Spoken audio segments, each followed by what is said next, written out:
নীতিকারগণ যে ধরনের রাগ বা ক্রোধকে আবশ্যক বলেছেন সে বিষয়ে তারা এও লিখে গেছেন যে সেটি যেন বিবেকসম্মত হয়। ক্রোধ এবং রাগকে যদি সম্পূর্ণরূপে ত্যাগ করে দেওয়া হয় তাহলে দুর্নীতি, অন্যায়ের বিরোধিতা, দুষ্টতত্ত্বের দমন এবং অসুরতার প্রতিকার করা কিভাবে সম্ভব হবে? ঋষি মনীষী দুর্নীতি, অন্যায়, দুষ্টতা এবং অসুরতার প্রতিরোধ করার জন্য সাত্ত্বিক ক্রোধের আবশ্যকতার কথা বলে গেছেন। ক্রোধের আগমন হলেই শরীরের মাংসপেশি সংকুচিত হতে থাকে। হাত ও পায়ের মাংসপেশিগুলি বিশেষ রূপে সংকুচিত হয়, কারণ লড়াই করার সময় এই অঙ্গগুলি সবচেয়ে বেশি সক্রিয় থাকে।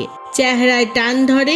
মাংসপেশির সংকোচন ও প্রসারণের পরিণাম সারা শরীরের উপর পড়ার ফলে অন্যান্য অঙ্গগুলিতেও সংকোচন প্রসারণ শুরু হয়ে যায়। তাছাড়া ক্রোধাবস্থায় শ্বসন ক্রিয়াও অত্যন্ত প্রভাবিত হয়। বৈজ্ঞানিকদের মতে এসব এই কারণেই হয় কেননা ক্রোধাবস্থায় শারীরিক জীবনী শক্তি দ্রুত গতিতে ক্ষরণ হতে শুরু করে। এর পূর্তির জন্যই শ্বসন ক্রিয়াও তীব্র হয়ে থাকে। হৃদস্পন্দন আগের থেকে অধিক গতিশীল হবার ফলে নিঃশ্বাস প্রশ্বাসের গতিও বেড়ে যায়। এই সর্বনাশা ক্রোধকে কিভাবে নিয়ন্ত্রণ করা যায়? বহুবার দেখা গেছে ক্রোধ না করার সংকল্প করা সত্ত্বেও অনেক সময় এমন পরিস্থিতি এসে পড়ে যখন সমস্ত সংকল্প বিকল্প ভঙ্গ করে ক্রোধের আবেশ ফুটে ওঠে। মন শান্ত হওয়ার পরই ক্রোধের উৎপত্তির কথা অনুভব করা যায়। কেউ যখন কারো ওপর ক্রুদ্ধ হয়ে তার ক্ষতি করতে পারে না তখন সে নিজের উপর ক্রুদ্ধ হয়ে ওঠে, নিজেকেই শাস্তি দেয় এবং নিজেরই ক্ষতি করতে আরম্ভ করে। ক্রোধ মানুষকে পাগলের পর্যায়ে পৌঁছে দেয়।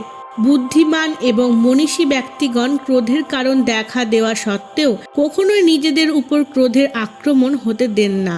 তারা বিবেকের আশ্রয় নিয়ে সেই অনিষ্টকর আবেগকে নিয়ন্ত্রণ করেন এবং নিজেদের ক্ষতির কবল থেকে রক্ষা করে থাকেন। জীবনে প্রায় প্রতিদিনই এই ধরনের ঘটনা ঘটতে থাকে, যাদের মধ্যে কয়েকটির জন্য মনে আনন্দ ও আহ্লাদ জেগে ওঠে, আবার কয়েকটিকে দেখে ক্ষোভের সৃষ্টি হয়। এর মধ্যে যে ঘটনাগুলির স্বয়ং নিজের সাথে সম্পর্ক তাদের কয়েকটির কারণে খেদ, ক্ষোভ, ক্রোধ, উত্তেজনা, দুঃখ, বিষাদ এবং রোষের মনোভাব উৎপন্ন হতে শুরু করে। এই ভাবনাগুলি যাদের কারণে শারীরিক সঞ্চালন ব্যবস্থা উত্তেজিত হয়ে ওঠে তাদের আবেগ বা সংবেগ বলা হয়। যাদের প্রতিক্রিয়ার কেন্দ্র কেবল মস্তিষ্কই হয়ে থাকে। মস্তিষ্ক যেহেতু সম্পূর্ণ শরীরকে নিয়ন্ত্রণ ও সঞ্চালন করে, অতএব সেখানে কোনো পরিবর্তন হলে তার প্রভাবও সুনিশ্চিত রূপে সারা শরীরের উপর পড়ে।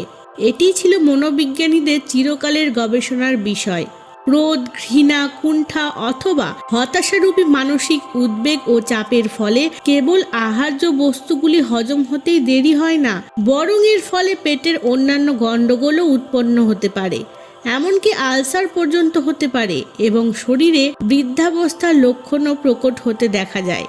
শরীর সঞ্চালন ব্যবস্থার উপর মনোবিকারের এমন অজস্র দুষ্প্রভাব দেখা দেয় এবং তাদের মধ্যে একমাত্র ক্রোধই হচ্ছে সর্বাধিক বিষাক্ত ও দ্রুত প্রভাব বিস্তারকারী মনোবিকার। যখন কোনো ব্যক্তি প্রদত্ত হৃদয় পীড়া ক্রমশ অসহ্য হয়ে ওঠে তখন তার উপর ক্রোধ প্রদর্শন আবশ্যক হয়ে পড়ে। সেই ক্রোধের জন্ম উদ্বেগ উত্তেজনার মাধ্যমে নয়, বরং বিবেক সম্মতই হয়ে থাকে। জনসাধারণের ক্রোধে প্রতিকার এবং প্রতারণার উগ্রতা দেখা যায়। তাদের এই ক্রোধ উত্তেজনা এবং আবেগের রূপেই উৎপন্ন হয়। এতে সত্য অসত্যের বিবেক শক্তি চাপা পড়ে যায় এবং লড়াই ঝগড়া, তিক্ততা, মারামারির দ্বারাই তার অভিব্যক্তি ঘটে।